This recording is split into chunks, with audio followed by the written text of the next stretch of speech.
Ouch! Hey kids, yeah, special nighttime edition of WFET. I know that's so weird because it's like nighttime here and then it's daytime there, and you don't know if it's nighttime or daytime or noontime or well, anyway, all of those. I figured that the nighttime was the best time to tell about one of the heroes of the Bible. That's right, Abraham. How many have heard of Abraham? Yep, no, no, no, not Abraham Lincoln. No, Abraham from the Bible. Yeah, Father Abraham. We sing about him. In fact, we're going to sing about him today. That's right. And so, nighttime is the perfect time to talk about Abraham. Why? Well, you'll have to see from the story. But now, we're just going to tell how you're going to win on WFET, Nighttime Edition. That's right. First, you're going to pay attention. You got to know what's happening on the screen. You got to listen with your ears. That's right, all those things. And then you're going to participate. If the video says to say the verse, guess what? Team leaders are going to be saying, hey, let's say the verse. That's right. And then once you say it, if you do the motions, the fingers, how many fingers am I holding up and all that. Is it nighttime? Can you see? Yeah, special nighttime edition. Then you're also going to be excited. That's right. You're excited to be here, excited to learn. That's how you're going to win on this episode, special nighttime episode about Abraham of WFET.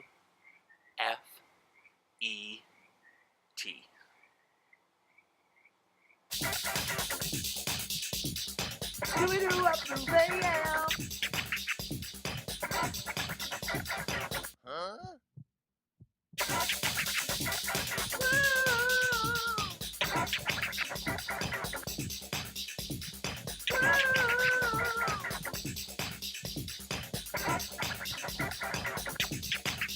Yo.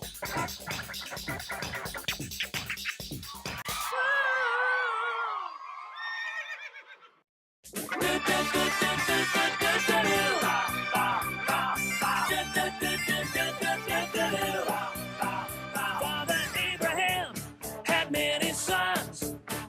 Many sons had Father Abraham. I am one of them, and so are you. So let's all praise the Lord.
say amen. Now sit down.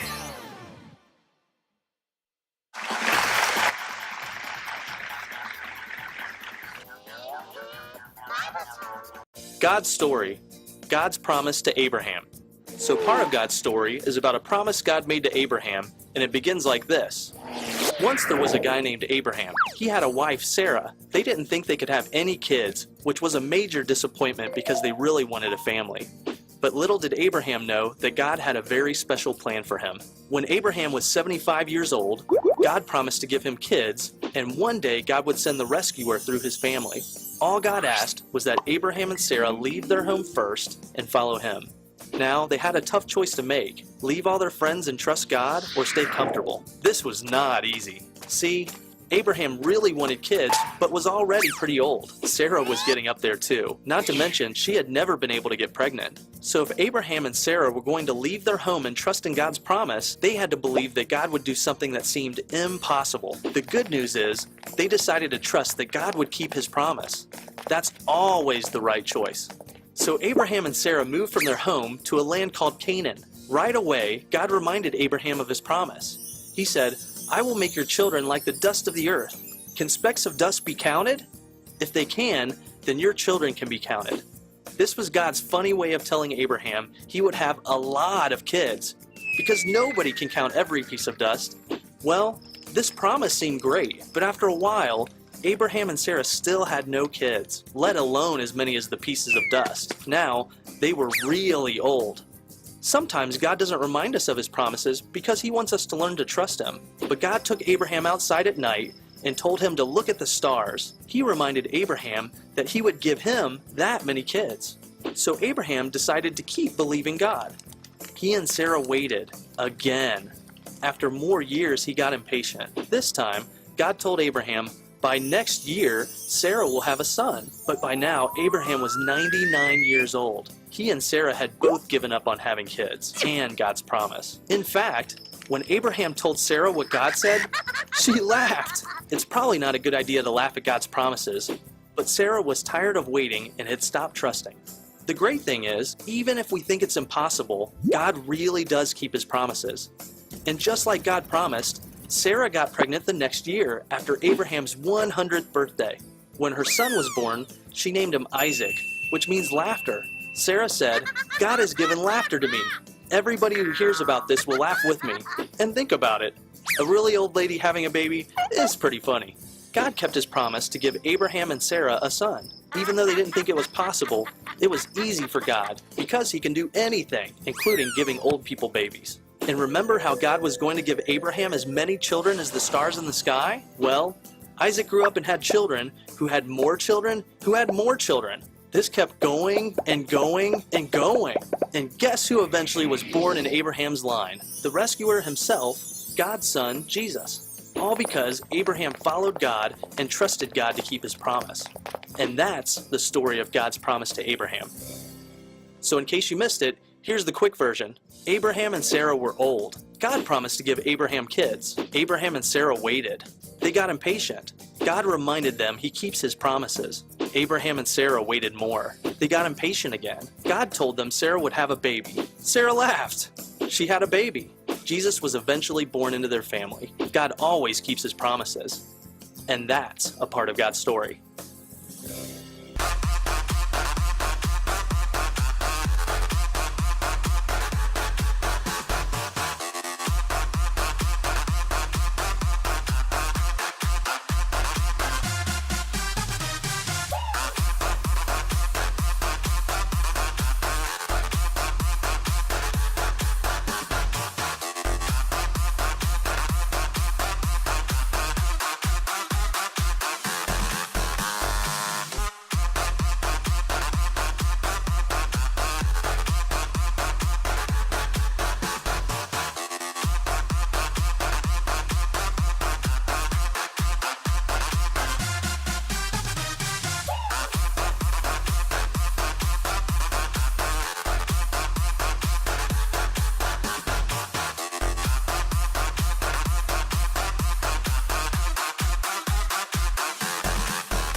We already know that Abraham had to pack up all his belongings and move away from his family. That's right, the family that he knew.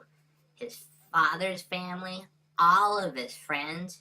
Could you imagine having to pack up and leave and move to a place that you didn't even know where it was? And the worst yet is that Abraham had to trust God. He didn't get to fly in a plane. He didn't have a helicopter. No, he didn't have a car. He just had to keep walking. And so that's what he did. Abraham walked one foot in front of the other, the left foot, right foot, left foot, right foot, right foot, left foot. And he just had to keep on walking. Ever so often, he'd get to a place and he'd look around. God, is this it? Is this the place that you have for me? I've been walking all this way. I'm sure it's coming up soon, isn't? But as he looked around and as he was talking with the Lord said, nope, that's not it. And so, you know what you're going to have to do? Keep walking. That's right. Keep walking. And while he was walking, he was not only walking, you know what he was doing? He was trusting God. That's right. He had to trust God because he didn't know where he was going. He had to trust him and believe that the promise that God gave him was going to be true. And so he just kept on walking. Right foot, right foot, all the way. Oh, ever so often he'd stop and look around. Oh God, this looks like a nice place. This looks like a place that I can settle with my family, a place that I can, make a new family.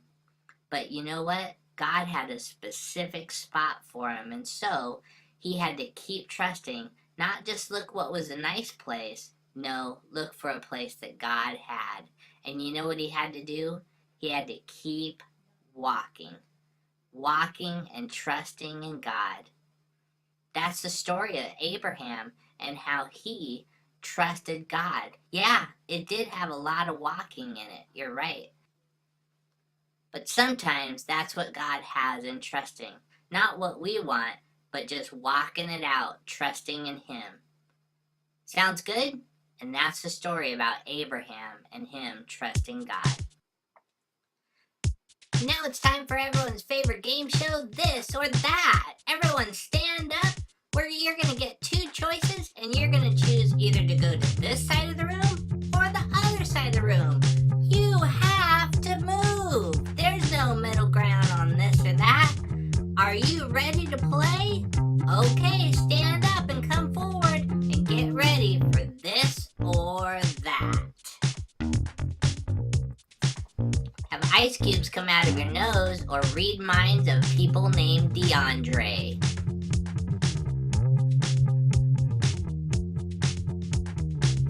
Number 3 or number 4.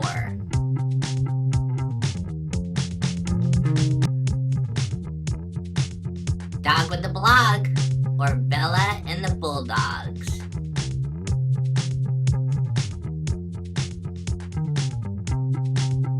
M&M's or peanut M&M's.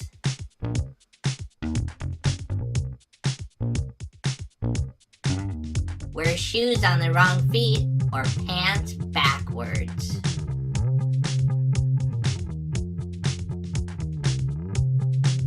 Ride a giraffe or ride a lion.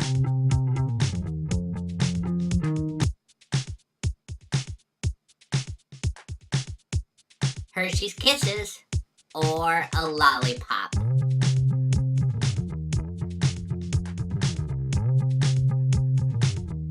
Be a teacher or be a doctor.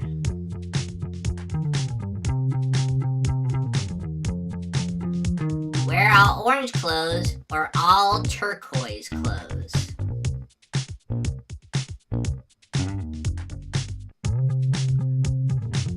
Be a veterinarian or a doctor.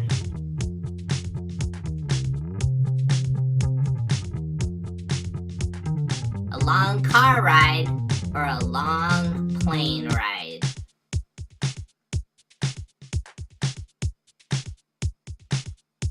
play guitar or play the drums. That's it for This or That. See you next week. So, here's the story from the Bible that you are going to hear about today. It's about a man named Abram and a man named Lot. Now, Abram was rich, like really, really, really rich. Now, rich in Abram's time, though, didn't mean he had a huge bank account filled with money. It meant he had servants, sheep, camels, cows, and even goats. Told you, rich. Now, years before, Abram's nephew, named Lot, had come to live with Abram. Lot became quite rich as well with, well, servants, sheep, camels, cows, and yes, goats. So, let's do a quick review, shall we? We've got two men, Abram and Lot, and both were very rich. Now, each spring, many more animals were born and added to the herd, which means more, and more, and more, and more, and more sheep and other animals were added to the herd. Now, both Abram and Lot's herds grazed on the hillside together. The problem is they kept growing and growing and growing and growing, leaving very little room left for all of the animals to use the land together. Abram's servants and Lot's servants began arguing over the land where the animals grazed. Abram's servants wanted the best land, but so did Lot's servants. Now, Abram heard all this arguing going on between the servants, and he knew that these arguments had to stop. So Abram thought and thought and thought and thought, and he came up with a good idea. It was time for Abram and Lot to go their separate ways. The question then began, where would Abram and Lot go? You see, they had two choices. They could go east or they could go west. But the thing is the east had the better land. It was absolutely beautiful, and it had the Jordan River right there. The east was the land that wanted to be picked. Now, Abram could have said, I want to pick my land first. But he didn't say that. Instead, he said, Lot, you go ahead and pick your land first. Well, Lot decided to be very selfish and said, I want the east. So, that's what happened. Abram and Lot headed in their separate directions. Now, once this happened, God talked to Abram and told him to look north, south, east, and west. God promised Abram that all the land that he could see would belong to his children and grandchildren. Now, you may ask, what does this have to do with love? But if you think about it, Abram showed love to Lot by letting him choose the land first. You see, Abram could have just said no. He could have said, I want the east land. He could have been selfish. He could have tried to be number one. He could have tried to get the good land. But instead, he showed the love of Jesus to Lot. And that's the story of Abram and Lot, and how even though that there was conflict going on between them, Abram showed love to Lot and let him choose the better land when they separated. Okay, pretty important verse, huh? Yeah, talking about life or death and choosing life. So let's go ahead and let's go over it again. Deuteronomy 30, verse 9. You can choose life or death. The first choice will bring a blessing. The other choice will bring a curse. So choose life. One more time. Okay, it's not a long one, but it's an important one. So let's do it one more time. Deuteronomy 30, verse 9. You can choose life or death. The first choice will bring a blessing. The other choice will bring a curse. So choose life. Pretty simple, yeah. God has a choice before us, life or death. Yeah, I know some of you are thinking, just like that choice Abraham made. Yeah, it's a choice the same. And so we can choose either life